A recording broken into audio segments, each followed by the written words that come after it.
Je suis Michel, et voici un nouveau récit tiré de la vie des gens. Il paraît que la douleur des autres nous transforme plus vite que la nôtre. Aujourd'hui, vous allez en faire l'expérience.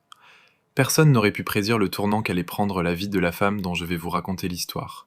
C'est un récit qui restera longtemps gravé dans votre mémoire. Installez-vous confortablement et écoutez. La lumière du matin filtrait à travers les fins rideaux d'une vaste cuisine, là où Hélène préparait le petit déjeuner pour toute sa famille. D'un geste précis, elle découpait du comté en fines tranches, jetant de temps à autre un coup d'œil à l'écran de sa tablette où s'affichaient les cours de la bourse. Quelques fils gris parsemaient à peine ses cheveux châtains, rassemblés en un chignon impeccable. À 52 ans, elle paraissait toujours svelte et pleine d'énergie. Des années passées dans la finance lui avaient appris à valoriser la discipline par-dessus tout. De la salle de bain parvenait le bruit de l'eau qui coulait. Son mari, Bernard, venait enfin de se réveiller. Hélène soupira en posant sur la table une troisième tasse de café. Leur fille, Camille, était déjà attablée, le nez plongé dans son téléphone. Maman, tu n'aurais pas 300 € à m'avancer jusqu'à la fin du mois? À l'agence de voyage, il tarde à verser les primes, et il faut que je règle mon abonnement à la salle de sport, lança-t-elle sans même lever les yeux de son écran. Hélène hocha la tête et ouvrit machinalement son application bancaire. Les demandes d'argent étaient devenues si banales qu'elles ne soulevaient plus ni question ni discussion. C'est fait, répondit-elle simplement, après avoir envoyé la somme, avant de revenir à ses œufs brouillés. Bernard apparut dans l'embrasure de la porte, vêtu d'un peignoir élimé, les cheveux encore humides, des cernes désormais familiers sous les yeux. 28 ans de vie commune avaient transformé ce jeune historien plein d'avenir en un professeur de lycée fatigué, résigné à jouer les seconds rôles dans son propre foyer. Bonjour, marmonna-t-il en se dirigeant vers sa place. Hélène, n'oublie pas, jeudi il y a la réunion parents-professeurs pour le neveu. Je dois remplacer ma sœur. Je ne pourrai pas venir te chercher, répondit Hélène en disposant les assiettes. J'ai un rendez-vous client à 18 h. Encore Bernard soupira, mais se ravisa aussitôt sous le regard ferme de sa femme. Bon, je prendrai le bus. Camille leva enfin les yeux de son téléphone. Au fait, maman, tu n'as pas changé d'avis pour m'aider à verser l'apport pour ma nouvelle voiture? La mienne tombe vraiment en ruine. Camille, on en a déjà parlé. Il y a tout juste un mois, je t'ai payé ton séjour en Crète. Hélène parlait calmement, mais une note d'acier perçait dans sa voix. Allez, maman, tu sais bien qu'à l'agence il faut soigner son apparence, et la voiture fait partie de l'image. Comment veux-tu que je trimballe mes clients dans une épave pareille? Hélène regarda sa fille en silence. Camille lui ressemblait beaucoup, jeune. La même détermination, sauf qu'elle était dirigée non pas vers une carrière, mais vers le plaisir de vivre. Après un BTS tourisme, elle avait décroché un poste de conseillère dans une agence réputée, mais elle préférait parler de son travail plutôt que de travailler véritablement. Je vais y réfléchir, finit par dire Hélène, tout en sachant pertinemment qu'elle finirait par accepter. Elle acceptait toujours. La porte d'entrée claqua, et Thomas fit irruption dans la cuisine, le cadet de la famille, éternel étudiant en quête de sa vocation. À 25 ans, il avait déjà changé 3 fois d'emploi depuis la fin de son droit, et travaillait désormais comme assistant juridique dans un petit cabinet, rêvant de la grande affaire qui le révélerait. Salut tout le monde s'écria-t-il avec entrain, embrassant sa mère sur la joue. Maman, tu as un amour. Merci pour le virement. J'ai déjà récupéré mes documents de l'ancien cabinet. Demain, je commence ailleurs. Encore, Thomas demanda Hélène, lasse. On avait convenu que tu tiendrais au moins 6 mois au même endroit. Maman, là-bas il n'y avait aucune perspective. Ici, c'est de la vraie pratique juridique, avec une vraie chance de devenir associé un jour. Thomas parlait vite et avec ferveur, comme toujours lorsqu'il défendait ses décisions impulsives. Hélène secoua la tête et regarda l'heure. Je dois y aller, je rentrerai tard ce soir, réunion avec la direction. Elle finit son café d'un trait, rassembla ses documents dans sa serviette en cuir, ajusta son tailleur strict et se dirigea vers la porte. Bernard, n'oublie pas de lancer la machine et de sortir la viande du congélateur. Camille, arrose les plantes. Thomas, descends les poubelles. Les consignes habituelles du matin, les hochements de tête habituels en retour. Hélène savait que la moitié ne serait pas faite, et que le soir, elle ferait elle-même tout ce qui devait l'être. Cette journée-là, dans les bureaux de la compagnie pétrolière où Hélène occupait le poste d'analyste financière principale, fut entièrement remplie de réunions et de coups de téléphone. Après le déjeuner, la directrice du collège où étudiait son neveu l'appela pour signaler des problèmes de comportement. Hélène promit d'en parler à sa sœur. Ensuite, il fallut régler une affaire de crédit pour Thomas. La banque avait envoyé un avis d'impayé. Le soir, dans le métro bondé qui la ramenait chez elle, Hélène faisait défiler des photos de stations balnéaires sur son téléphone. L'idée avait commencé à germer une semaine plus tôt, quand elle était tombée par hasard sur une publicité pour l'île Maurice. L'océan turquoise, les plages d'un blanc immaculé, les bungalows sur pilotis. La dernière fois qu'ils étaient partis tous ensemble, c'était il y a 3 ans, et encore sur la côte d'Azur, parce que Bernard avait peur de l'avion. Il faut que je leur fasse un cadeau, pensait Hélène en contemplant les images de ce complexe luxueux. Thomas finira par se stabiliser, Camille mûrira, et Bernard et moi, peut-être que là-bas, nous nous souviendrons enfin que nous nous sommes aimés un jour. À la maison, il n'y avait personne. Sur la table, un mot de Bernard. Parti à une réunion d'anciens élèves. Je rentrerai tard. La viande était toujours dans le congélateur, les plantes étaient sèches, personne n'avait sorti les poubelles. Hélène accomplit machinalement toutes les tâches ménagères, dîna d'une soupe réchauffée, puis s'installa devant son ordinateur portable. Jusqu'à minuit, elle élabora un plan financier pour les 6 mois à venir. En se serrant la ceinture, en prenant des projets supplémentaires et en renonçant à la rénovation prévue de la salle de bain, il pourrait s'offrir l'île Maurice d'ici le mois de mai. Tout ce qu'il faudrait, c'était travailler sans relâche pendant 4 mois. Ainsi commencèrent ces longues journées de labeur. Lever à 5 heures du matin pour expédier les tâches domestiques avant de partir au travail. Retour à 21 heures, chargé de dossiers supplémentaires. Des week-ends passés rivés à l'écran. De rares appels téléphoniques avec leurs questions. Maman, où range-t-on les affaires d'hiver? Hélène, je ne trouve pas de chemise propre. Maman, tu peux m'envoyer encore 50 € pour le taxi? En février, Hélène avait définitivement arrêté son choix sur l'hôtel et les dates. Elle réserva un bungalow sur pilotis, le plus grand, avec 2 chambres et sa propre piscine. Elle régla les billets d'avion, les assurances, les transferts, tout cela pour ces visages heureux qu'elle s'imaginait découvrir au moment d'annoncer la nouvelle à sa famille. Début mars, quand tout fut payé et réservé, Hélène convoqua un conseil de famille. J'ai une surprise pour vous, dit-elle en observant leurs visages perplexes. En mai, nous partons tous à l'île Maurice pour 2 semaines. La réaction dépassa toutes ses espérances. Camille poussa un cri aigu et se jeta dans les bras de sa mère. Thomas n'y crut pas d'abord, puis se mit fébrilement à chercher des informations sur le complexe. Même Bernard se fendit d'un sourire et étreignit Hélène avec maladresse. C'est formidable, balbutia-t-il. Tu es sûr qu'on peut se le permettre? J'ai tout calculé, sourit Hélène, savourant ce rare moment d'unité familiale. Les 2 mois suivants s'envolèrent dans l'effervescence des préparatifs. Camille achetait sans fin de nouveaux maillots et tenues de plage, demandant sans cesse l'avis de sa mère. Thomas étudiait avec enthousiasme les sorties plongées et les sites à visiter. Bernard, surmontant ses peurs, lisait des avis sur les vols et regardait des vidéos sur les îles tropicales. Et Hélène travaillait.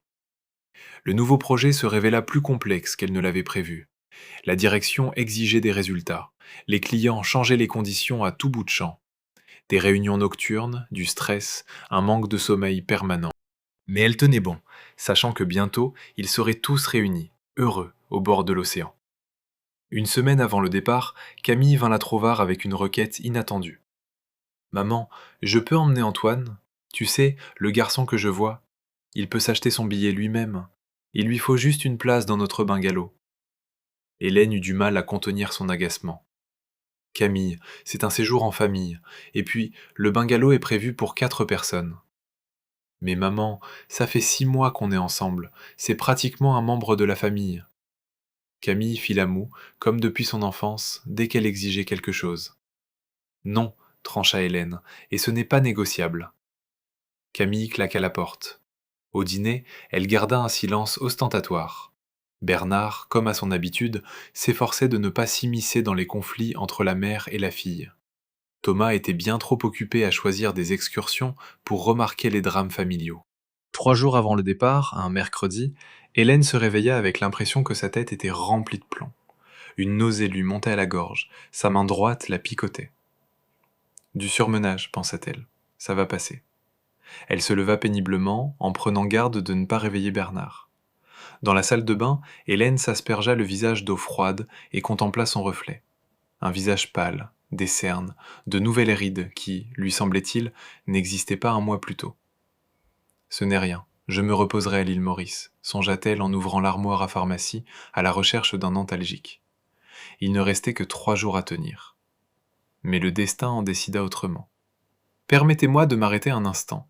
Combien d'entre nous ignorons les signaux que notre corps nous envoie, persuadés que la fatigue n'est qu'un mauvais moment à traverser? Hélène avait passé des mois à se sacrifier pour le bonheur des autres, jusqu'à se rendre sourde à ses propres alarmes. Et vous, qu'en pensez-vous? Vous arrive-t-il, vous aussi, de faire passer les besoins de vos proches si loin devant les vôtres que vous finissez par ne plus vous entendre? C'est une question qui mérite qu'on s'y attarde, car parfois, le corps réclame ce que le cœur n'ose plus exiger. Ce matin de mai, Hélène comptait préparer un petit déjeuner de fête. Il ne restait que 3 jours avant le départ, et elle voulait faire monter l'excitation des vacances. La nuit avait été éprouvante. Le mal de tête ne la lâchait pas, mais elle mettait tout sur le compte du surmenage. Une salade composée pour Bernard, des crêpes pour Camille, des œufs au bacon pour Thomas, à chacun selon son goût. Hélène coupait soigneusement les légumes quand elle sentit le couteau lui glisser des doigts, soudain engourdis. Une sensation étrange se répandit dans tout son bras droit, puis gagna sa jambe. Hélène tenta de s'appuyer sur le plan de travail, mais son corps refusait d'obéir. Tout se brouilla devant ses yeux. Bernard, appela-t-elle d'une voix à peine audible, mais le son sortit déformé, comme étranger. Hélène essaya de faire un pas vers la porte et s'effondra sur le sol, renversant une chaise. Dans sa chute, elle heurta l'égouttoir à vaisselle. Le fracas réveilla Bernard. Qu'est-ce que... Hélène? Il accourut dans la cuisine, le pyjama défait, et se figea en découvrant sa femme à terre. Mon Dieu, qu'est-ce que tu as? Hélène voulut répondre, mais sa langue lui paraissait enflée, inerte. Elle ne pouvait que regarder son mari, tentant de transmettre par ses yeux la peur et la douleur qui paralysaient son corps. Il faut appeler le SAMU, le SAMU! Bernard cherchait fébrilement son téléphone, se cognant contre les meubles. Surtout, ne bouge pas, tout va bien se passer. Dans la chambre de Camille, on entendit du bruit. Qu'est-ce qui se passe? Pourquoi tout ce vacarme dès le matin? Demanda-t-elle d'une voix ensommeillée, passant la tête par la porte. Ta mère ne va pas bien, appelle le SAMU! Cria Bernard en s'agenouillant près de sa femme. Camille, en découvrant sa mère au sol, plaqua ses mains contre sa bouche, horrifiée. Maman, qu'est-ce qu'elle a? Je ne sais pas. Appelle le 15, vite! Les minutes qui suivirent se fondirent pour Hélène en une image floue. Des cris affolés, des mains qui essayaient de la relever, la voix de Thomas faisant irruption dans la cuisine. Quoi? Comment? Quand est-ce arrivé? Sa conscience s'éclaircissait, puis se troublait de nouveau. L'équipe du SAMU arriva en 12 minutes. Une jeune infirmière aux cheveux blonds attachés en queue de cheval évalua rapidement la situation. Cela ressemble à un AVC, hospitalisation urgente, dit-elle calmement en donnant ses instructions à son collègue. Qui accompagne? Moi, s'avança Bernard. C'est ma femme. On installa délicatement Hélène sur un brancard. Au dernier moment, déjà sur le seuil, elle trouva la force de serrer faiblement la main de sa fille, comme pour lui dire « Ne t'inquiète pas, je m'en sortirai ». Chers auditeurs, pendant que notre héroïne traverse cette terrible épreuve, j'aimerais savoir qui, en ce moment, partage avec moi cette inquiétude pour son sort. Écrivez-moi, je vous prie, de quelle ville vous m'écoutez. Et reprenons. Aux urgences de l'hôpital, tout se déroula à toute vitesse. La neurologue de garde, une femme corpulente aux cheveux courts, examina rapidement Hélène. Signes évidents d'AVC ischémique, transfert immédiat en réanimation. Le brancard où reposait Hélène disparut derrière les doubles portes, laissant Bernard désemparé dans le couloir. Il se laissa tomber sur une chaise en plastique, le visage entre les mains. Dans sa poche, le téléphone vibrait sans relâche. Camille et Thomas réclamaient des nouvelles. Le médecin sortit 2 heures plus tard. « Vous êtes le mari d'Hélène » ? « Oui. » Bernard se leva d'un bond. « Comment va-t-elle » ? AVC ischémique dans le territoire de l'artère cérébrale moyenne. État grave mais stable. Nous avons administré des thrombolytiques, effectué les premiers soins. La patiente est en réanimation. Les prochaines 24 heures seront déterminantes. Elle va survivre ? La voix de Bernard se brisa. Le pronostic est heureusement favorable. C'est une chance qu'elle ait été prise en charge aussi vite. Mais la rééducation sera longue et difficile. Paralysie du côté droit, trouble de la parole. La neurologue parlait, et Bernard sentait le sol se dérober sous ses pieds. Vous pourrez lui rendre visite demain, si son état se stabilise. Bernard rentra chez lui en fin de soirée, épuisé par l'attente et les démarches administratives. Camille et Thomas l'accueillirent dans l'entrée. Alors, qu'est-ce qu'ils disent? Camille était pâle, les yeux rougis par les larmes. Un AVC, répondit Bernard d'une voix lasse, en ôtant son manteau. Grave, elle est en réanimation. Mon Dieu, murmura Camille. Et maintenant? Demanda Thomas. Quand est-ce qu'elle sortira? Je ne sais pas, mon grand. Bernard se rendit à la cuisine, mit machinalement la bouilloire en route. Le médecin a dit que même si tout se passe bien, la récupération prendra des mois. Dans la cuisine, le couteau qu'Hélène avait laissé échapper était toujours là, les légumes à moitié coupés sur la planche. Ici, le temps semblait s'être arrêté. Thomas se frotta le front. Et l'île Maurice, le départ est dans 3 jours. Bernard et Camille le regardèrent, interloqués. Quelle île Maurice s'emporta Camille. Tu ne comprends pas, maman est à l'hôpital, après un AVC. Je comprends, riposta Thomas. C'est juste que tout est payé, réservé. Maman a tellement travaillé pour ça. Je me demande seulement ce qu'on va faire des billets et de la réservation. Bernard s'affala lourdement sur une chaise. Je ne sais pas, il faudra regarder les documents. On arrivera peut-être à se faire rembourser une partie. Les 3 jours suivants se passèrent dans les couloirs de l'hôpital. Hélène fut transférée de la réanimation à une chambre ordinaire, mais un long chemin vers la guérison l'attendait encore. Le côté droit de son corps ne fonctionnait presque plus, sa parole était laborieuse, mais sa conscience restait claire, et cela, comme l'avait souligné le médecin, était bon signe. Le 4e jour, Bernard, Camille et Thomas entrèrent dans la chambre. Hélène se redressa sur ses oreillers en les voyant. Pâle, amaigrie, le regard absent, cette femme ne semblait plus que l'ombre de l'Hélène forte et énergique d'autrefois. « Bonjour, dit-elle à voix basse, articulant les mots avec un effort visible. Bernard s'assit au bord du lit, mais au lieu de fleurs ou de fruits, il tenait dans ses mains une chemise en cuir remplie de documents. « Qu'est-ce que disent les médecins ?»« La rééducation prendra au moins 6 mois, répondit Hélène lentement, péniblement. Un silence gêné s'installa. Camille tripotait nerveusement la bandoulière de son sac, un cadeau de sa mère pour son anniversaire. « Maman, on a réfléchi au sujet du voyage à l'île Maurice, commença-t-elle enfin. « Oui, il faudra le reporter, répondit Hélène avec effort. En fait, Bernard s'éclaircit la gorge, évitant le regard de sa femme. Hélène, on a parlé avec l'agence de voyage. Reporter ou annuler nous coûterait presque la totalité du prix. C'est de l'argent jeté par les fenêtres. Hélène sentit un frisson lui parcourir l'échine. Qu'est-ce que vous proposez? Chaque syllabe lui coûtait, mais elle devait comprendre où son mari voulait en venir. Le séjour est déjà payé, ma chérie. Et toi, il faut que tu te rétablisses. Bernard tenta de sourire, mais le sourire sortit coupable. Nous, avec les enfants, on partirait comme prévu. De toute façon, tu as besoin de repos et de soins. Et nous, eh bien, c'est idiot de perdre autant d'argent. Hélène les regardait sans en croire ses oreilles. Elle était couchée là, paralysée par un AVC, et eux s'apprêtaient à s'envoler vers une station balnéaire qu'elle avait payée de ses propres économies. Et qui va s'occuper de moi? Puis tout ce qu'elle parvint à demander. On a vu avec la voisine, Madame Lemoine. Elle passera tous les jours, répondit Thomas du tac au tac. Et à l'hôpital, il y a les infirmières, les médecins. Tu es entre de bonnes mains, maman. Bernard posa la chemise sur la table de chevet. Ici, c'est une procuration pour gérer tes comptes. On aura besoin d'argent pour les dépenses sur place, les excursions. Tu comprends, à l'île Maurice, tout est cher. Hélène regardait le plafond en silence, sentant une larme traîtresse glisser le long de sa joue. Toute sa vie, elle avait vécu pour eux, mis de l'argent de côté pour les mauvais jours, s'était privée du moindre superflu. Et voilà la reconnaissance. Tu signes? Bernard lui tendit un stylo. Sa main lui obéissait mal, mais Hélène trouva la force de le saisir. Bien sûr, dit-elle d'une voix éteinte, et elle signa le document d'une signature tremblante. Que pouvait-elle faire d'autre? Faire un scandale dans son état? Leur interdire de partir? Ils feraient de toute façon à leur tête, et elle n'avait pas la force de résister. Quand ils s'en allèrent, discutant déjà des maillots que chacun emporterait, Hélène contempla longuement par la fenêtre le lilas en fleurs dans la cour de l'hôpital. La chambre était silencieuse, seuls les appareils émettaient leur bip régulier. Dehors, les feuilles bruissaient avec douceur. D'une aire de jeu montaient des rires d'enfants.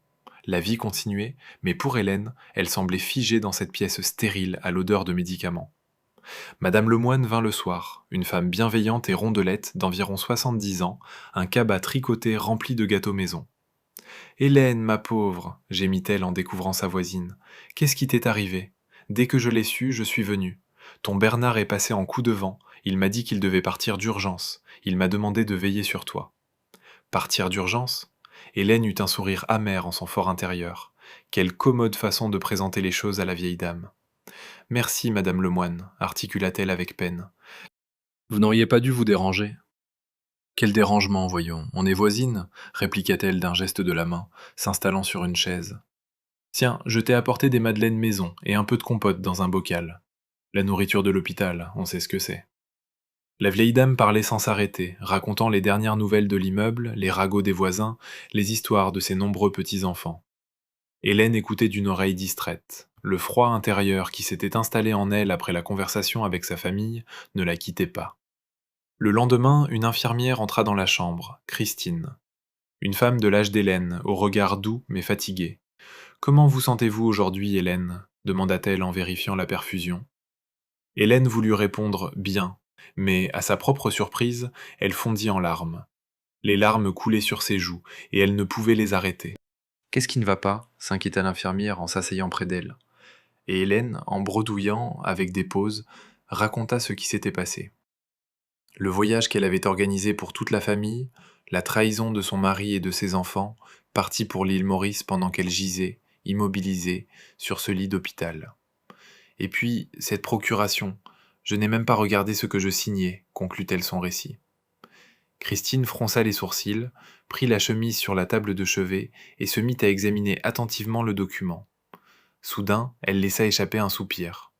Hélène, c'est une procuration générale sur tous vos biens, pas seulement vos comptes, mais aussi vos biens immobiliers, vos titres financiers.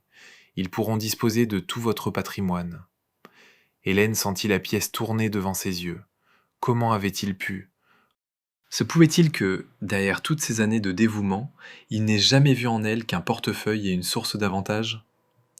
Prendre conscience de l'ampleur de cette trahison lui coupait le souffle. Il faut s'en occuper immédiatement, déclara Christine avec fermeté. Vous avez une personne de confiance, un notaire, un juriste à qui vous vous fiez? Hélène réfléchit un instant, puis se souvint de maître Vasseur, un notaire avec qui elle avait travaillé à la banque bien des années auparavant. Ils avaient gardé des relations cordiales, se croisant parfois lors de manifestations professionnelles. Rassemblant toutes ses forces, elle dicta le numéro de téléphone à l'infirmière. Merci, murmura Hélène. Je ne sais pas ce que je ferais sans vous. Allons, allons, Christine lui caressa doucement la main. Rétablissez-vous. Pour le reste, on s'en occupera. Le soir, Madame Lemoine revint, avec des chaussons aux pommes et des nouvelles. Ils sont bien partis en vacances, tes proches, Hélène. J'ai vu le taxi se garer devant l'immeuble, les valises qu'on chargeait. Tout sourire ils étaient. Ton Bernard m'a dit que tu les avais bénis pour partir, pour que les billets ne soient pas perdus. Quelle femme tu fais, à penser à ta famille même dans une situation pareille. Hélène ferma les yeux pour que la voisine ne voie pas la douleur qui s'y reflétait. Béni, tiens donc, une formulation bien commode. Merci d'être passée, réussit-elle seulement à dire. Cette nuit-là, Hélène mit longtemps à trouver le sommeil. Par la porte entr'ouverte de la chambre parvenaient les bruits étouffés de la vie hospitalière, les pas des infirmières, les bips des appareils, des voix lointaines. Et quelque part là-haut, dans le ciel sombre, volait un avion, emportant sa famille vers une mer chaude et des sables blancs. Hélène les imaginait, joyeux, excités à l'idée des vacances, avec peut-être un léger remords de conscience qu'ils étoufferaient au premier cocktail sur la plage. Comment ai-je pu être aussi aveugle? Pensait-elle en fixant le plafond. Vivre tant d'années avec des gens sans voir leur vrai visage. Donner tout pendant tant d'années sans rien recevoir en retour. Faisons une pause un instant.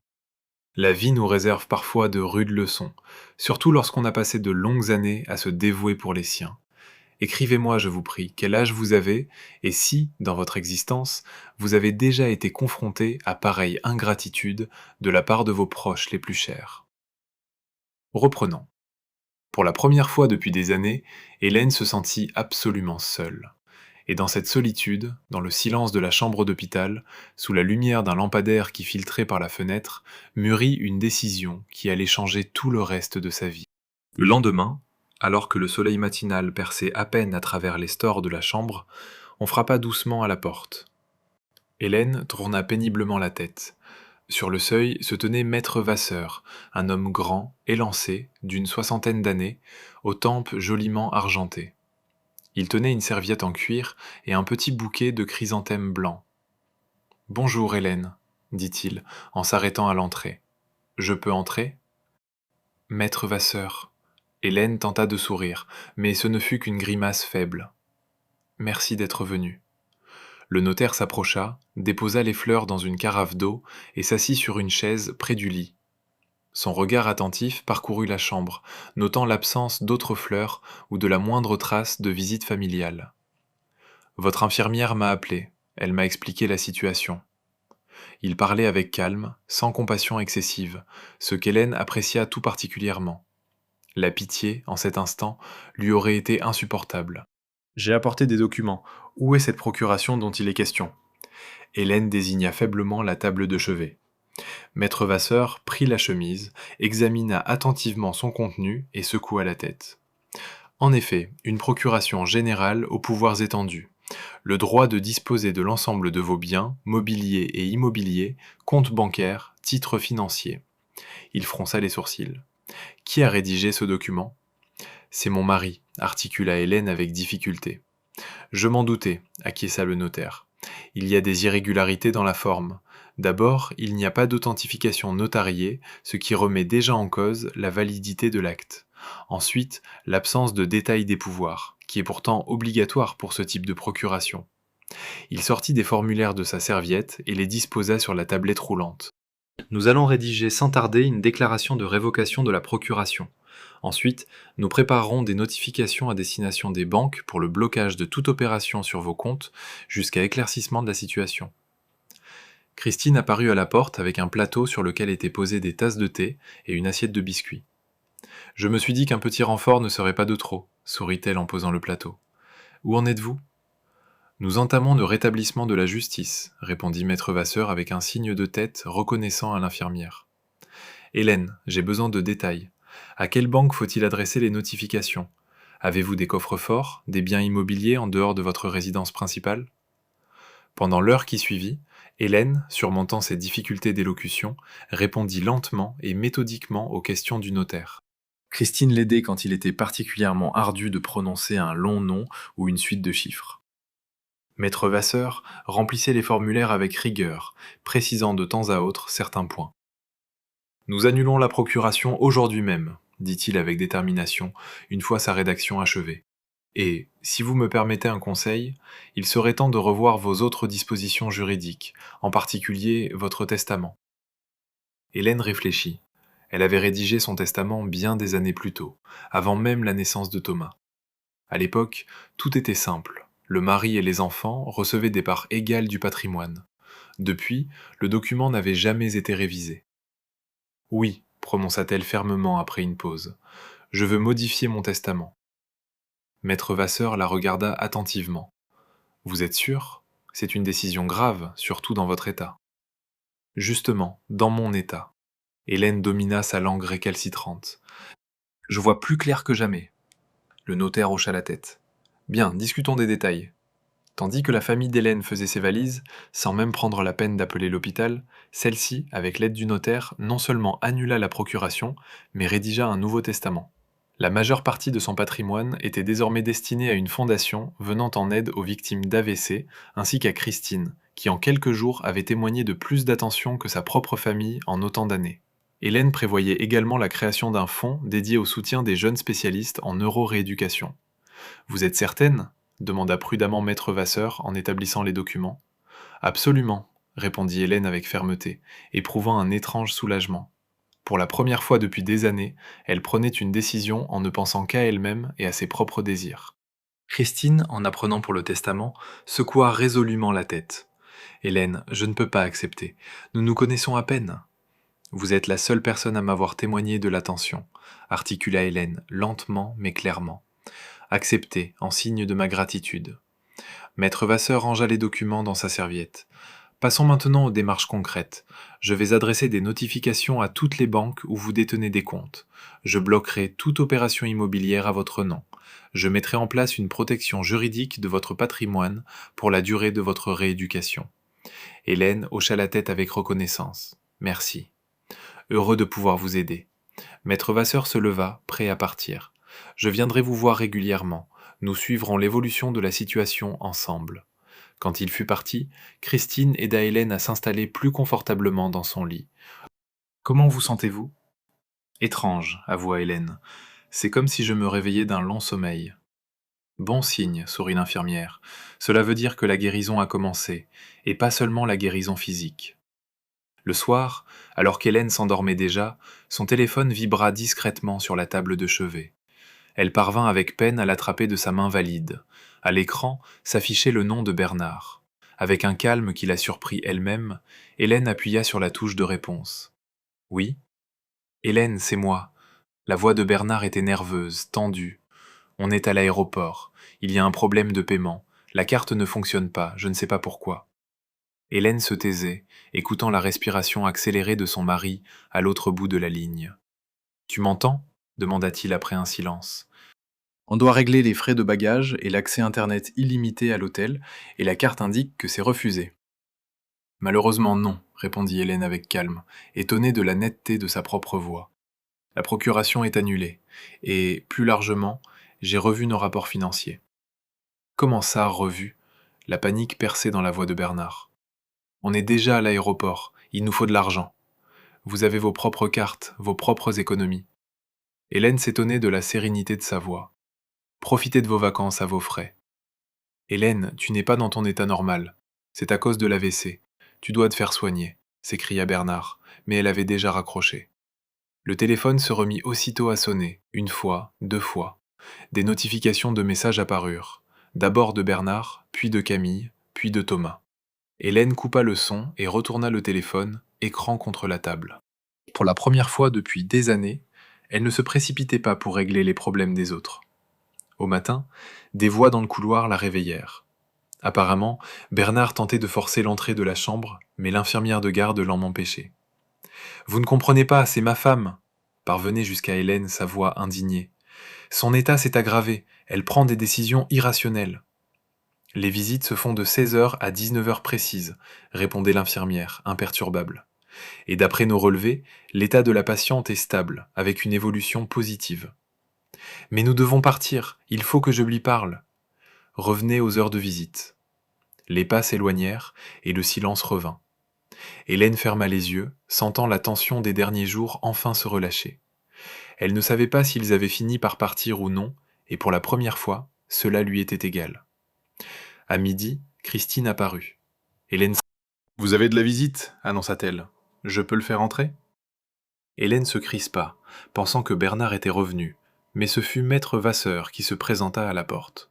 « Tous les documents sont établis, les notifications envoyées » annonça-t-il sans préambule. « Vos comptes sont protégés, vos biens immobiliers en sécurité. Vous pouvez désormais vous concentrer sur votre rétablissement. »« Merci, » dit Hélène avec sincérité. « Qu'en est-il de ma famille ?»« D'après mes informations, ils sont tout de même partis, » répondit le notaire. « Votre mari a dû utiliser sa propre carte de crédit pour régler les services supplémentaires. » Hélène hocha la tête. Curieusement, cette nouvelle ne lui causa aucune douleur, seulement du soulagement. À présent que la décision était prise, elle pouvait aller de l'avant. « J'ai appelé un kinésithérapeute de mes connaissances, » poursuivit maître Vasseur. « Il est prêt à prendre en charge votre programme de rééducation. Un excellent spécialiste. Il a exercé en Suisse. »« Je ne suis pas sûr de pouvoir me le permettre en ce moment, » articula Hélène avec peine, songeant à ses comptes gelés. « Ne vous en faites pas pour cela, » sourit le notaire. « Vous disposez de fonds suffisants sur un compte personnel qui ne figurait pas dans la procuration. De plus, votre mutuelle prend en charge une part importante de la rééducation. » Les 2 semaines suivantes, Hélène se consacra entièrement à sa guérison. Avec la même opiniâtreté qui lui avait jadis permis de bâtir sa carrière, elle luttait désormais pour retrouver sa mobilité et sa parole. Christine l'aidait dans ses exercices, lui apportait des ouvrages sur la neuroplasticité, la soutenait lorsqu'Hélène était au bord de l'abandon. Le kinésithérapeute recommandé par maître Vasseur, un certain Olivier, se révéla un praticien exigeant mais efficace. Écoutez Hélène, disait-il, en l'aidant à effectuer des exercices difficiles pour son bras droit. Le cerveau possède une capacité de récupération extraordinaire, mais pour cela, il faut deux choses, une pratique régulière et un état d'esprit positif. La première, je peux vous la garantir. La seconde, cela ne dépend que de vous. Et Hélène s'appliquait. Chaque jour, elle effectuait tous les exercices prescrits, forçant ses muscles rétifs à travailler. Avec l'aide d'une orthophoniste, elle rééduquait sa parole, prononçant des virelangues complexes. Le soir, elle lisait à voix haute, s'enregistrant sur un dictaphone pour suivre ses progrès. Maître Vasseur lui rendait régulièrement visite, l'aidant à régler les questions juridiques. Ils transférèrent tous ses comptes dans une autre banque, modifièrent les mots de passe et les accès, préparèrent les documents relatifs au partage des biens. Vous êtes sûr pour le divorce lui demanda-t-il un jour, en remplissant de nouveaux papiers. Peut-être vaudrait-il mieux attendre votre complet rétablissement. Non, répondit fermement Hélène, et dans sa voix, il ne restait plus la moindre trace de son ancienne incertitude. C'est maintenant, précisément, alors que je suis physiquement affaibli, que j'ai besoin d'une protection juridique. Le notaire acquiesça d'un air entendu. Décision sensée. De la famille, aucune nouvelle. Le téléphone d'Hélène restait muet, ni appel, ni message. Parfois, elle regardait des photos du complexe de l'île Maurice, s'imaginant comment ils y bronzaient, se baignaient, profitaient de la vie. Curieusement, ces pensées ne suscitaient en elle aucune amertume, seulement une détermination tranquille à poursuivre son propre chemin. Madame Lemoine continuait de passer, avec ses pâtisseries maison et ses nouvelles. Ton Bernard m'a appelé hier, rapporta-t-elle lors d'une de ses visites. Il m'a chargé de te dire que tout va bien pour eux, qu'il fait un temps magnifique, qu'ils se reposent à merveille. Il a demandé de tes nouvelles. Et comment débloquer les cartes? Il n'a pas demandé? S'enquit Hélène avec une légère ironie. Madame Lemoine se troubla. Il a bien mentionné une histoire de malentendu avec la banque, mais je n'y connais rien à ces affaires, je le lui ai dit. Hélène hocha la tête. Merci, Madame Lemoine. Après le départ de la voisine, elle resta longtemps assise près de la fenêtre, observant la vie de la cour de l'hôpital. De jeunes mamans avec leurs poussettes, des patients âgés sur les bancs, des médecins pressés, vacants à leurs occupations. Une vie ordinaire, dans laquelle elle percevait désormais tant de nuances et de détails qu'elle n'avait jamais remarqués auparavant. La veille du retour de la famille de l'île Maurice, Hélène fut transférée de l'hôpital vers un centre de rééducation. La chambre se révéla lumineuse et spacieuse, avec une grande fenêtre donnant sur un parc. Maître Vasseur l'accompagna personnellement lors de ce déménagement, s'assurant que tous les documents nécessaires étaient en ordre. Vous serez bien ici, dit-il en l'aidant à s'installer, et surtout, vous bénéficierez d'un traitement de rééducation professionnelle. Hélène le regarda avec gratitude. Je ne sais comment vous remercier de votre aide. Vous l'avez déjà fait, sourit le notaire, par votre ténacité et votre volonté de vivre. Vous savez, Hélène, j'ai vu beaucoup de gens dans des situations de crise. La plupart se brisent. Vous êtes de ceux, rares, qui en sortent plus forts. Le soir même, Madame Lemoine appela, bouleversée, le souffle court. Hélène, je ne sais que penser. Les tiens sont rentrés de vacances et ils ne peuvent pas entrer dans l'appartement. Les serrures ont été changées. Ton Bernard m'a téléphoné, il voulait savoir si je comprenais ce qui se passait. Je lui ai dit que je n'en avais pas la moindre idée, que tu étais à l'hôpital.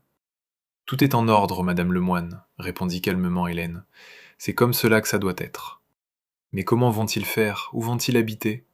Camille a son propre appartement, rappela Hélène, et Thomas aussi. Bernard peut s'installer chez les enfants. Oh, Hélène, Madame Lemoine était manifestement désemparée. Mais qu'est-ce qui vous est donc arrivé? La vie, simplement, répondit Hélène. Parfois, elle nous réserve des leçons inattendues. Une heure plus tard, le téléphone retentit d'une sonnerie furieuse. C'était Bernard. Hélène fixa longuement l'écran, hésitant à répondre. Elle finit par décrocher. J'écoute. Qu'est-ce qui se passe? La voix indignée de son mari fit irruption dans le silence de la chambre. On ne nous laisse pas rentrer chez nous. Ce n'est plus chez vous, répondit-elle calmement.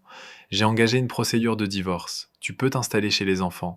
Ils ont leur propre logement, acheté, soit dit en passant, avec mon argent. Hélène, tu n'es pas dans ton état normal. C'est à cause de l'AVC. Tu dois te faire soigner, criait Bernard. Au contraire, je suis enfin dans mon état normal, répondit Hélène, sentant l'assurance revenir dans sa propre voix. Et c'est vrai, l'AVC a tout éclairci. Tu ne peux pas nous faire ça, on est ta famille. Ma famille. Hélène eut un rire amer. Une famille ne laisse pas un proche à l'hôpital pour partir en vacances. Une famille ne trompe pas avec des procurations. Une famille soutient dans l'épreuve, elle ne pense pas à son propre intérêt. Bernard, écoute, tous les documents sont chez mon notaire. Il prendra contact avec toi pour discuter des conditions du divorce. Elle appuya sur la touche pour mettre fin à l'appel et éteignit son téléphone. Un silence apaisant s'installa dans la pièce. Dehors, le crépuscule commençait, teintant le ciel de nuances rosées et dorées. Hélène contemplait cette débauche de couleurs, éprouvant une étrange sérénité. Pour la première fois depuis tant d'années, elle maîtrisait pleinement sa vie et son avenir. Et même si des mois de rééducation difficiles et de batailles juridiques l'attendaient, elle savait qu'elle s'en sortirait. Cette nuit-là, Hélène dormit sans somnifère. Elle ne fit pas de cauchemar sur la maladie et la trahison, mais rêva de l'océan, immense, paisible, avec de douces vagues venant lécher le sable blanc. Elle se tenait sur le rivage, forte, en bonne santé, libre, et regardait l'aube colorer l'horizon de teintes délicates. Un jour nouveau, une vie nouvelle, et elle était prête pour ce voyage. Faisons une nouvelle pause. Il est frappant de constater à quel point la maladie peut révéler la véritable nature de ceux qui nous entourent. Hélène a dû frôler le pire pour enfin distinguer qui l'aimait pour elle-même et qui la voyait comme un guichet ouvert en permanence. Et vous, avez-vous déjà remarqué que les épreuves agissent comme un révélateur, séparant les êtres sincères de ceux qui ne tiennent à nous que par intérêt ? Réfléchissez-y. Qui, dans votre vie, resterait à vos côtés si, demain, vous n'aviez plus rien à offrir que vous-même ? Les premières heures du matin, au centre de rééducation, commençaient par le murmure feutré des voix dans le couloir, le cliquetis de la vaisselle sur le chariot de distribution et le pépiment des oiseaux derrière la fenêtre. Hélène ne dormait déjà plus. Ses nuits étaient devenues agitées. Son corps, habitué à l'activité, protestait contre cette immobilité forcée, et ses pensées, comme livrées à elle-même, tournaient autour des événements récents, reconstruisant une nouvelle image de la réalité. La porte s'ouvrit doucement, et Christine entra dans la chambre. Après le transfert d'Hélène au centre de rééducation, l'infirmière avait pris un congé de l'hôpital et s'était fait engager ici à temps partiel, afin de continuer à aider sa protégée. Bonjour Hélène, vous avez bien dormi ? Demanda-t-elle en écartant les rideaux. Mieux, merci. La voix d'Hélène s'était raffermie au fil des semaines écoltées. Les mots ne demandaient plus à être arrachés au prix d'un tel effort, même si, parfois, elle butait encore sur les combinaisons de consonnes difficiles. Christine l'aida à s'asseoir dans le lit, glissa des oreillers dans son dos et posa sur la table de chevet un plateau avec le petit déjeuner.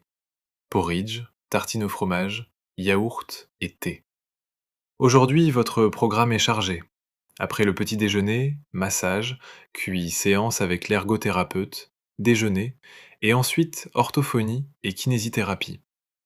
Hélène hocha la tête, occupée à rompre sa tartine de sa main valide, la gauche. La droite lui obéissait toujours mal, même si les progrès étaient visibles chaque jour. Et à 18h, vous avez un visiteur, ajouta Christine en feuilletant le carnet de soins. Maître Vasseur a appelé, il a dit qu'il apporterait des documents importants. Hélène soupira. J'espère que l'affaire du divorce avance. Vous êtes sûr de vouloir cela ? Demanda prudemment l'infirmière. Tout de même, près de 30 ans ensemble. 28, rectifia Hélène. Eh oui, j'en suis plus sûr que jamais. La maladie a beaucoup éclairci les choses, comme si un voile s'était dissipé devant mes yeux. Christine acquiesça avec compréhension. C'est souvent ainsi. Quand on se retrouve au bord du gouffre, bien des choses apparaissent sous un autre jour. La matinée et la journée s'écoulèrent dans un travail intense. Le masseur pétrissait les muscles récalcitrants du côté droit, les forçant à se rappeler comment bouger. L'ergothérapeute lui réapprenait les gestes les plus simples du quotidien, boutonner un vêtement, tenir une tasse, se brosser les dents.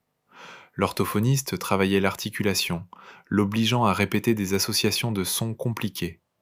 En fin de journée, Hélène se sentait épuisée, mais dans cette fatigue, il y avait quelque chose de juste, de porteur de sens. Chaque douleur, chaque effort la rapprochait de l'indépendance, d'une vie nouvelle.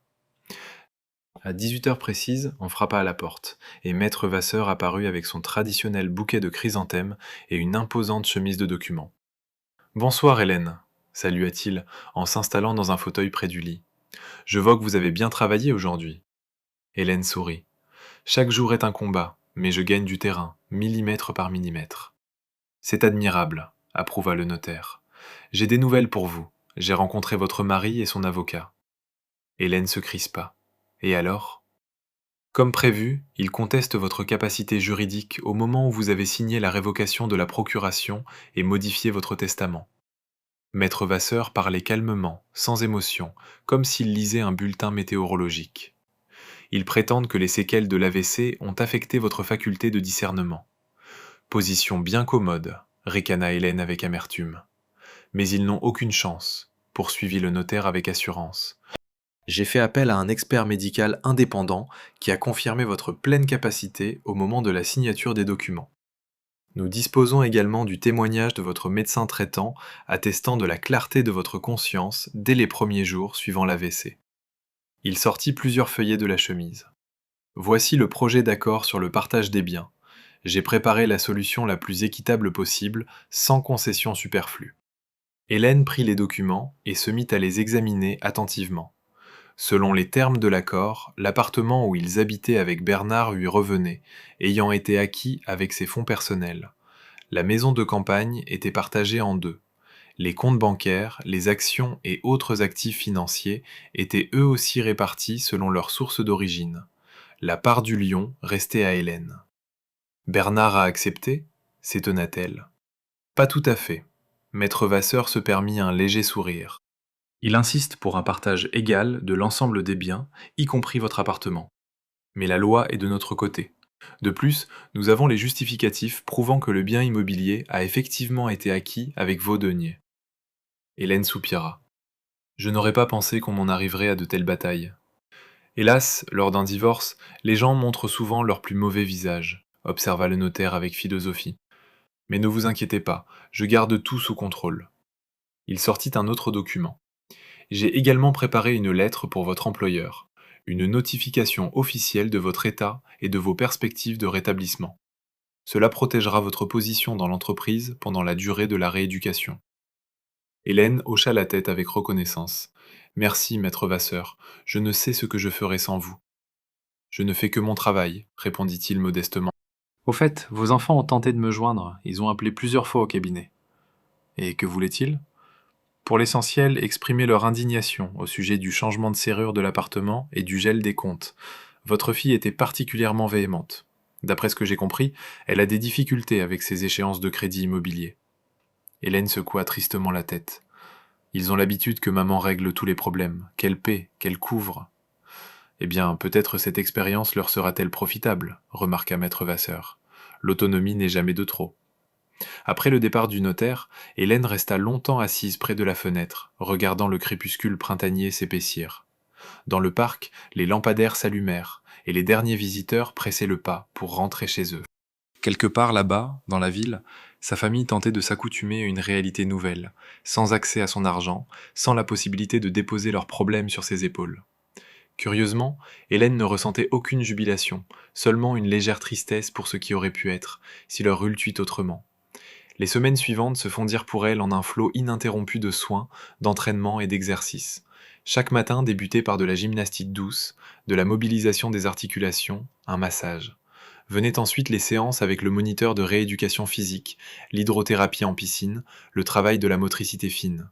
L'après-midi, les séances avec l'orthophoniste, la psychologue, parfois de l'acupuncture pour stimuler les terminaisons nerveuses. Hélène ne s'autorisait ni apitoiement, ni faiblesse. Chaque exercice, chaque soin, elle l'accomplissait avec une précision proche du fanatisme, comme si en dépendait non seulement sa liberté physique, mais aussi son équilibre intérieur. Et peu à peu, son corps se mit à répondre à ses efforts. D'abord, les doigts de sa main droite frémirent à peine, puis elle parvint à tenir seule une cuillère, ensuite à faire quelques pas sans soutien. Vos résultats sont remarquables, Hélène, lui disait son médecin rééducateur en consultant son dossier. D'ordinaire, après un AVC de cette nature, les patients récupèrent bien plus lentement. J'ai une bonne motivation, vous savez, docteur, répondait-elle avec un sourire. Je construis une vie nouvelle, à partir d'une page blanche. Le soir, lorsque les soins prenaient fin, Hélène discutait souvent avec Christine. Leur relation avait depuis longtemps dépassé le cadre formel entre une infirmière et sa patiente. Elles étaient devenues de véritables amies. Deux femmes du même âge, partageant la même vision de l'existence, qui se comprenaient à demi-mot. Tu sais à quoi je pense de plus en plus souvent dit un jour Hélène en contemplant le soleil couchant. Au nombre de gens qui traversent de pareilles épreuves seuls, sans soutien, sans connaissance, sans les moyens de s'offrir une bonne rééducation. Christine acquiesça. Je le vois tous les jours. C'est particulièrement dur pour les personnes âgées. Les enfants sont loin, l'argent pour les centres privés manque, les possibilités de récupération sont limitées. Et pourtant, on pourrait changer quelque chose, prononça Hélène, songeuse. Créer un système de soutien, des groupes d'entraide, des ressources d'information. Tu as une idée sourit Christine, déjà habituée à ce qu'elle se tutoie désormais. Pour l'instant, seulement des contours. Hélène sourit. Mais il me semble que je commence à comprendre ce dont je m'occuperai en sortant d'ici.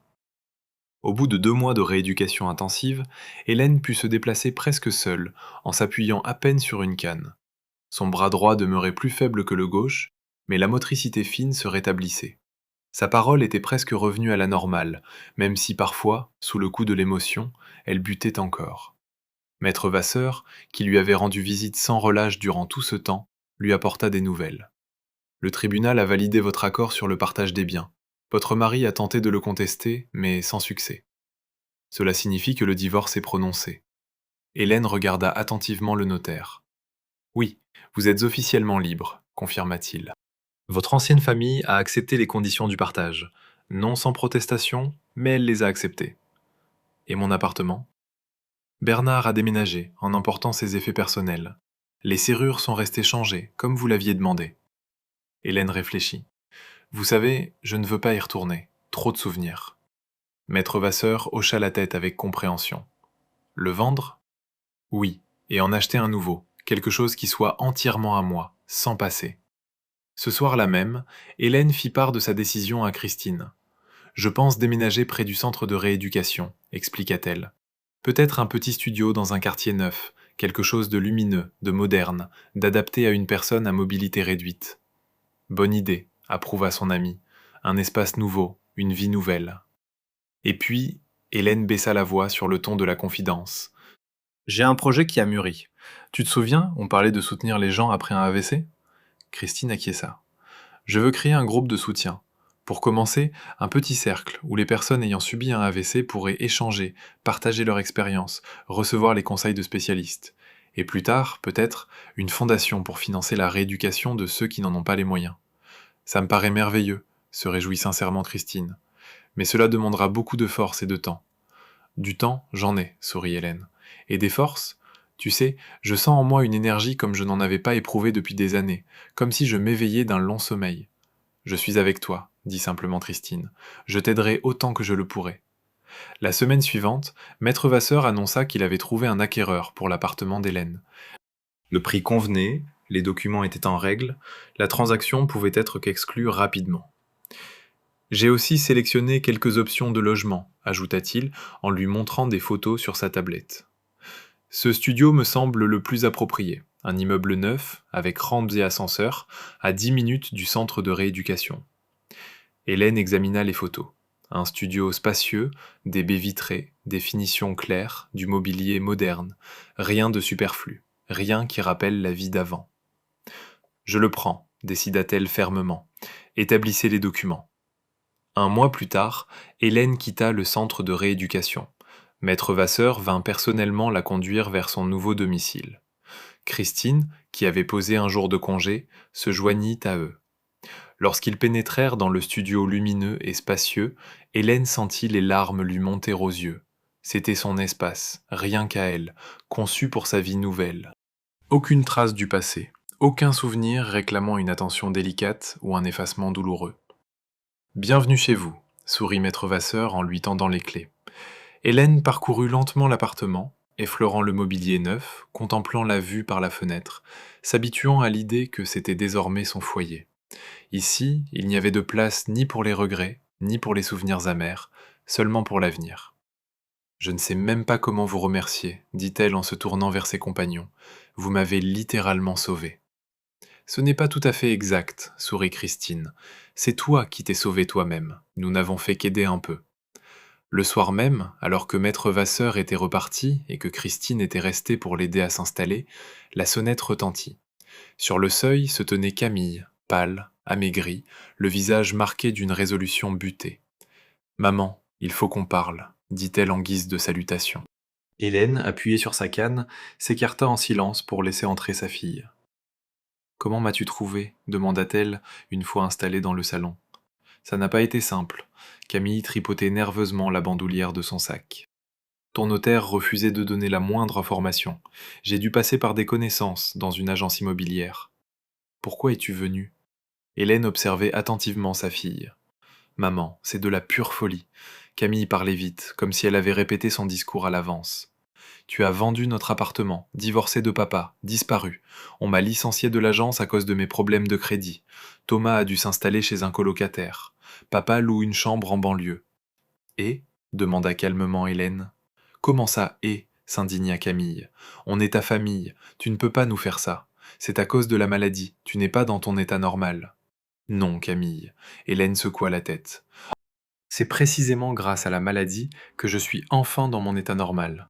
Tu sais, quand tu es allongé, immobilisé à l'hôpital, et que ta famille décide de s'envoler pour l'île Maurice, bien des choses s'éclaircissent. Maman, on a fait une erreur. La voix de Camille trembla. Je le reconnais, c'était mal. Mais tu ne peux pas rayer toute notre vie à cause d'une seule erreur. Une seule. Hélène eut un rire amer. Ma chérie, ce n'était que la touche finale. Toute ma vie, j'ai vécu pour vous. J'ai tout donné sans rien recevoir en retour. Tu sais ce que j'ai compris? J'ai fait de vous des consommateurs. Vous vous êtes habitués à seulement prendre, sans vous demander ce que je ressentais, ce que je voulais, ce dont j'avais besoin. Camille baissa la tête. Et maintenant, tu nous rayes de ta vie? Non, dit Hélène d'une voix plus douce. Je change simplement les règles. Plus d'argent versé sans fin, plus de sacrifices de moi-même, plus de problèmes des autres que je résous. Si vous voulez garder le contact, c'est avec plaisir, mais comme des adultes, des personnes indépendantes, sur un pied d'égalité. On n'y arrivera pas. Des larmes perçaient dans la voix de Camille. Papa est en pleine dépression, Thomas joint à peine les deux bouts, et moi, j'ai mes problèmes de crédit. Vous y arriverez, affirma Hélène avec assurance. Vous êtes des adultes, en bonne santé. Thomas a un diplôme de droit. Toi, tu travailles dans un secteur prestigieux. Papa a son expérience d'enseignant. Servez-vous-en. Camille la regardait, partagée entre le dépit et l'étonnement. Tu as changé? Oui, acquiesça Hélène, et c'est la meilleure chose qui me soit arrivée depuis bien des années. Quand sa fille s'en alla sans dire au revoir, Christine, qui avait tout entendu depuis la cuisine, vint la rejoindre dans le salon. Tu vas bien? Demanda-t-elle en s'asseyant près d'elle. Hélène poussa un profond soupir. Tu sais, pour la première fois depuis des années, je vais vraiment bien. C'est comme si je m'étais débarrassé d'un fardeau qui me tirait vers le fond. Elle regarda par la fenêtre la ville éclairée par les lumières du soir. Demain, on commence à travailler sur notre groupe de soutien, déclara-t-elle avec détermination. J'ai plusieurs idées. Lorsqu'elle s'endormit dans son nouvel appartement, dans sa nouvelle vie, pour la première fois, les pensées tournées vers l'avenir ne lui inspirèrent pas de l'angoisse, mais une joyeuse impatience. Un chemin difficile l'attendait, mais désormais, elle l'arpentait par ses propres forces, en s'appuyant sur ses propres décisions et sur le soutien de véritables amis.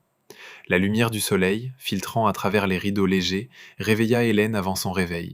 Voilà 6 mois qu'elle vivait dans son studio, et chaque matin commençait de la même façon, par un sentiment de liberté et de paix. Au début, le silence inhabituel de l'appartement l'avait oppressée. Pas d'agitation matinale, pas de cliquetis de vaisselle dans la cuisine, pas de bruit d'eau dans la salle de bain. Mais peu à peu, elle avait appris à savourer cette solitude, sans plus la confondre avec le vide. Hélène se leva lentement du lit, sa jambe droite la trahissait encore un peu le matin, mais elle se renforçait chaque jour davantage. Elle laissa sa canne de côté, à la maison elle s'efforçait de s'en passer pour travailler son équilibre, et se dirigea vers la fenêtre. En bas, la vie battait déjà son plein. De jeunes mamans avec leurs poussettes se hâtaient vers le parc. Des voisins âgés s'installaient sur les bancs avec leur journal. Des coureurs effectuaient leur jogging matinal. Hélène sourit à son reflet dans la vitre. Au cours des mois écoulés, elle avait beaucoup changé, pas seulement intérieurement, mais aussi dans son apparence. Elle avait abandonné sa coupe stricte et professionnelle pour une coiffure plus douce, plus féminine, renoncé aux tailleurs sombres au profit de tenues claires et fluides. Même sa posture était devenue différente, plus détendue, mais en même temps plus assurée. La sonnerie du téléphone interrompit sa rêverie. À l'écran s'affichait le nom de Christine. Bonjour, salua gaiement son amie. Tu es prête pour le grand jour? Aussi prête qu'on peut l'être pour l'ouverture de son propre centre, répondit Hélène, une légère émotion dans la voix. Je suis un peu nerveuse. C'est normal, la rassura Christine. Je passe te prendre à 10 heures, tout est prêt, il ne reste que les dernières touches. Après le petit déjeuner, Hélène choisit sa tenue avec soin. Aujourd'hui était un jour particulier. L'ouverture du centre de soutien qu'elle créait avec Christine pour les personnes ayant subi un AVC. Ce qui avait commencé comme un modeste projet de groupe d'entraide s'était transformé, en quelques mois, en une véritable structure dotée de locaux, d'une équipe de consultants et de projets ambitieux. Hélène opta pour une robe bleu ciel à large ceinture et des escarpins élégants mais confortables, à talons bas. En se regardant dans le miroir, elle ne put s'empêcher de remarquer combien son visage avait changé. Les rides n'avaient pas disparu, mais son regard était devenu plus vif, plus clair. Était apparu cet éclat intérieur qu'aucun cosmétique, même le plus coûteux, ne saurait imiter. On sonna à la porte. À la place de Christine, attendue, c'était Thomas qui se tenait sur le seuil, pâle, amaigri, une chemise froissée sur le dos. Maman, commença-t-il avec hésitation, je peux entrer, j'ai besoin de te parler. Hélène s'écarta en silence, laissant son fils pénétrer dans l'appartement.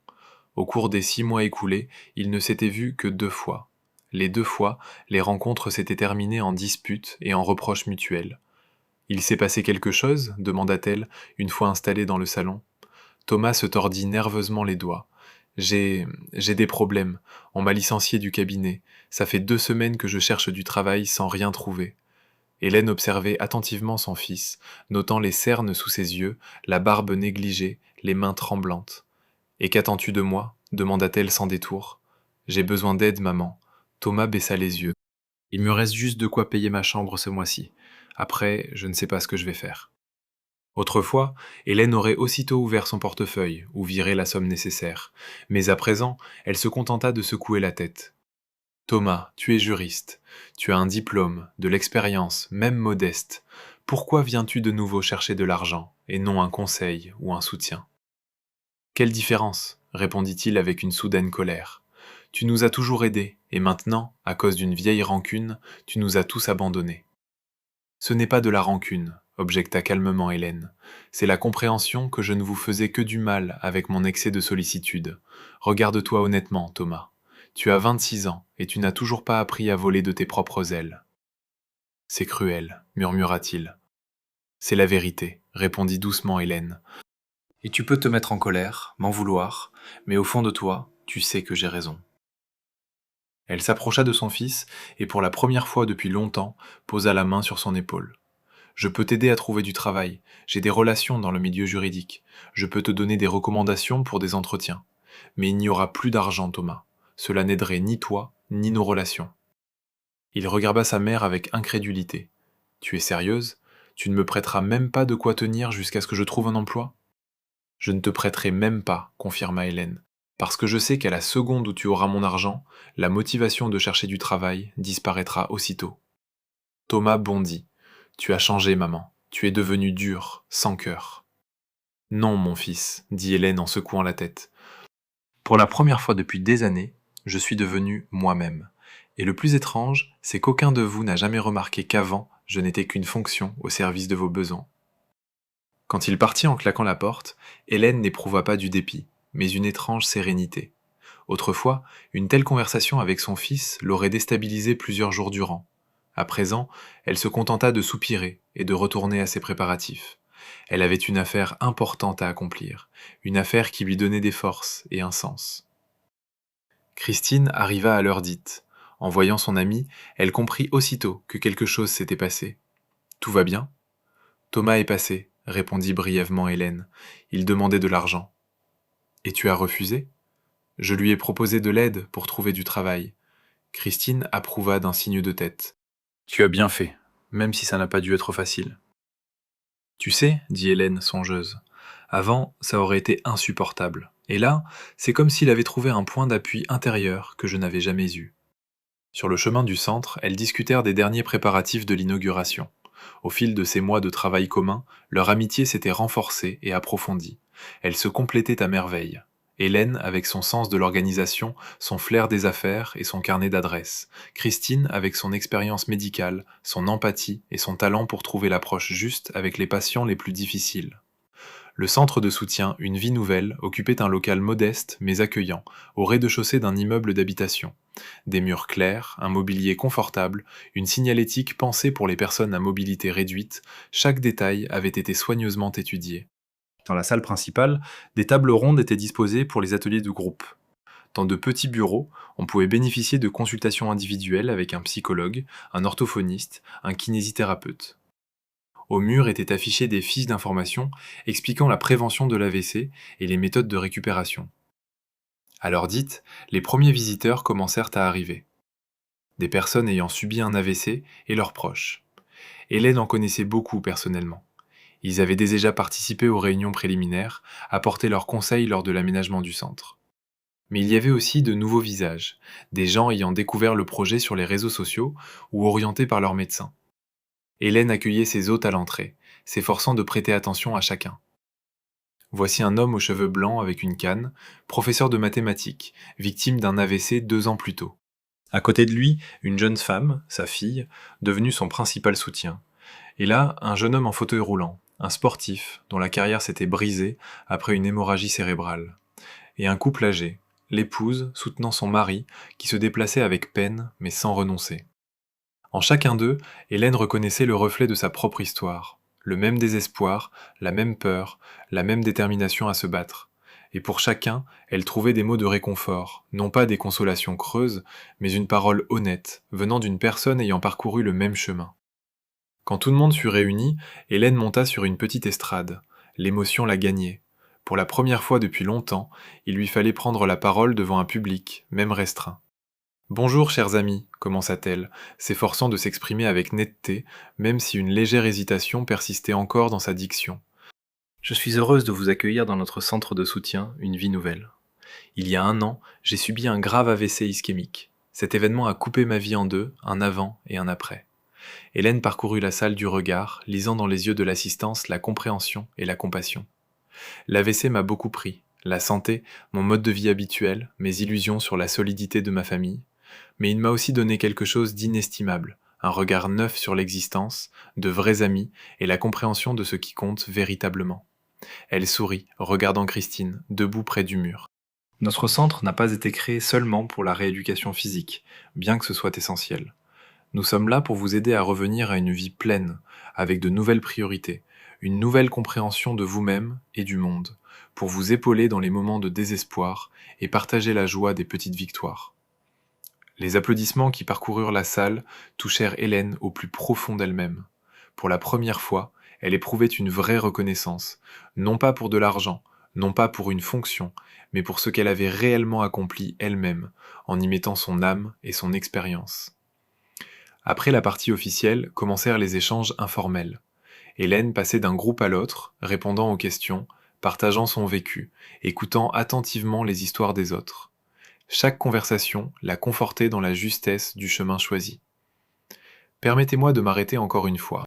Il est remarquable de voir comment une femme qui avait passé sa vie entière à donner sans compter a dû tout perdre pour comprendre que sa véritable richesse résidait en elle-même. Hélène a transformé sa blessure la plus intime en un soutien pour des inconnus. Et vous, avez-vous déjà songé que nos plus grandes épreuves peuvent devenir la source de notre plus grand sens ? Qu'est-ce qui, dans votre propre douleur passée, pourrait un jour servir à quelqu'un d'autre ? Voilà peut-être la question qui distingue celui qui survit de celui qui renaît véritablement. Vers le soir, alors que la plupart des invités s'étaient dispersés, une silhouette inattendue apparut à l'entrée du centre. Bernard, son ex-mari. Il se tenait là, hésitant, comme s'il doutait de devoir entrer. En apercevant Hélène, il se dirigea vers elle. « Bonjour, dit-il tout bas. Je peux te parler ?» Hélène acquiesça, lui indiquant un petit bureau à l'écart de la salle principale. « Bien sûr. » Lorsqu'ils furent seuls, Bernard resta longtemps silencieux, dévisageant son ex-femme comme s'il la voyait pour la première fois. « Tu as bonne mine, finit-il par dire. Tu es complètement différente. » « Merci, répondit simplement Hélène. Toi aussi, tu as changé. C'était vrai. Bernard avait maigri, les traits de son visage s'étaient creusés, ses cheveux avaient grisonné davantage. Mais le changement principal était dans le regard. La tristesse résignée habituelle avait disparu. Une concentration nouvelle s'y lisait. J'ai entendu parler de ton centre, dit-il après un silence. Thomas m'a raconté que tu avais monté quelque chose pour les personnes après un AVC. Oui, on a inauguré officiellement aujourd'hui, confirma Hélène. C'est tout à ton honneur. Bernard parlait avec un effort visible, cherchant ses mots. Tu as toujours su organiser des choses qui ont du sens. Hélène attendait en silence, sentant qu'il n'était pas venu seulement pour la féliciter de cette nouvelle entreprise. Je voulais te demander pardon, lâcha enfin Bernard. Pour l'île Maurice, pour notre comportement, c'était impardonnable. Pourquoi maintenant demanda Hélène. Près d'un an a passé. Bernard soupira. J'avais sans doute besoin de temps pour vraiment comprendre. Et pour voir que tu t'en étais sorti, que tu allais bien. Autrement dit, si je ne m'en étais pas sorti, tu ne serais pas venu, précisa-t-elle avec une légère ironie. Non, ce n'est pas ça, objecta Bernard en secouant la tête. C'est juste que, tu sais, quand tu as demandé le divorce, j'étais furieux. Je te trouvais ingrate, cruelle. Je disais aux enfants que c'était les séquelles de la maladie, que tu n'étais plus toi-même. Mais ensuite, quand j'ai dû payer les factures moi-même, chercher un logement, régler les problèmes, j'ai commencé à comprendre tout ce que tu faisais pour nous, et combien peu nous le mesurions. Hélène se taisait, mais en elle se répandait une étrange chaleur. Non pas à cause des paroles de son ex-mari, mais de la prise de conscience qu'elle avait effectivement eu raison, que sa décision avait non seulement changé sa propre vie, mais aussi contraint à changer ceux qui l'entouraient. Et puis, j'ai entendu parler de ton centre, poursuivit Bernard, du fait que tu aides d'autres gens ayant traversé la même chose que toi, et j'ai compris à quel point tu es plus forte que moi, plus forte que nous tous. Tu sais, Bernard, dit Hélène pensive, je ne t'en veux pas, vraiment. Ce qui s'est passé était une leçon nécessaire pour nous tous. Est-ce qu'on pourrait tout retrouver demanda-t-il avec espoir. Hélène secoua la tête. Le passé, non, mais l'avenir, on peut en construire un nouveau. Seulement maintenant, sur un pied d'égalité. Qu'est-ce que ça veut dire? Bernard semblait perdu. Cela veut dire que je ne me sacrifierai plus pour le confort des autres, que je ne résoudrai plus les problèmes d'autrui au prix de mes propres désirs, que je ne ferai plus semblant que tout va bien quand ce n'est pas le cas. Elle sourit en regardant par la fenêtre la ville du soir. Si tu es prêt à m'accepter tel que je suis vraiment, avec mes priorités et mes limites, on peut essayer de construire de nouvelles relations.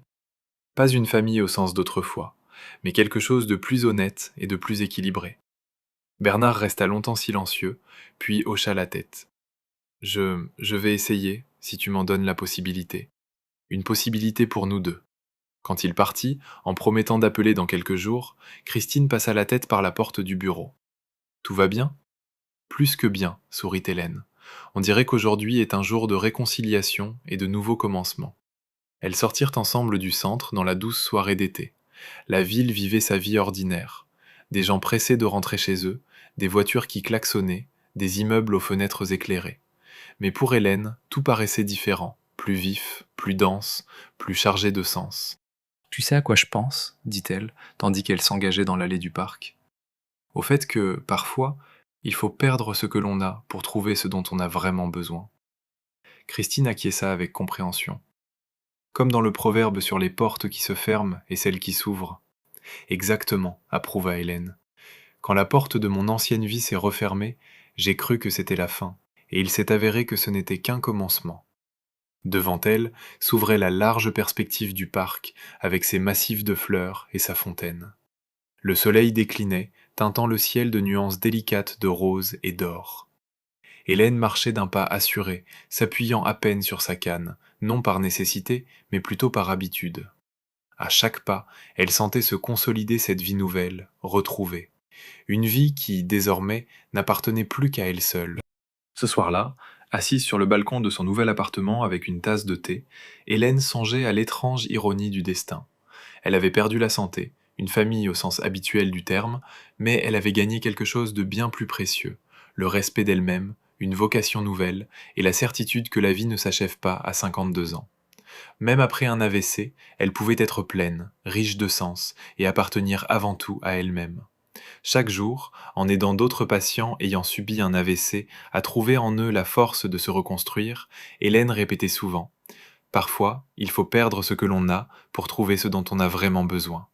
Et elle souriait en voyant, dans les yeux de ses interlocuteurs, le désespoir s'éteindre peu à peu pour laisser place à cette même flamme de détermination qui l'avait jadis sauvée elle-même. Ainsi, le terrible maladie et la trahison des êtres les plus proches devinrent pour Hélène non pas une fin, mais le commencement d'une vie nouvelle, plus consciente et plus authentique. Une vie où il y avait place pour la douleur et les difficultés, mais aussi pour la joie, les découvertes et un amour véritable et profond, avant tout envers soi-même. Il arrive que les murs que nous croyons protecteurs ne soient en réalité que les barreaux d'une cage que nous avons nous-mêmes construite, pierre après pierre, par amour mal compris. Hélène a eu besoin de toucher le fond pour comprendre que se dévouer sans limite n'est pas de la générosité, mais une lente disparition de soi. Et vous, où placez-vous la frontière entre aimer les autres et vous oublier vous-même? Existe-t-il dans votre vie une porte que vous avez peur de fermer, alors qu'elle vous empêche peut-être d'en ouvrir une autre? Posez-vous la question avant que la vie ne vous force à y répondre. Car, au bout du compte, l'histoire d'Hélène n'est pas celle d'une trahison, ni même celle d'une maladie. C'est l'histoire d'un réveil. Celle d'une femme qui, après avoir donné toute sa vie aux autres, a fini par s'offrir le plus beau des cadeaux, elle-même. Et si vous écoutez encore ces mots, c'est peut-être qu'au fond de vous résonne une question semblable, une question qui attend depuis longtemps que vous trouviez le courage d'y répondre.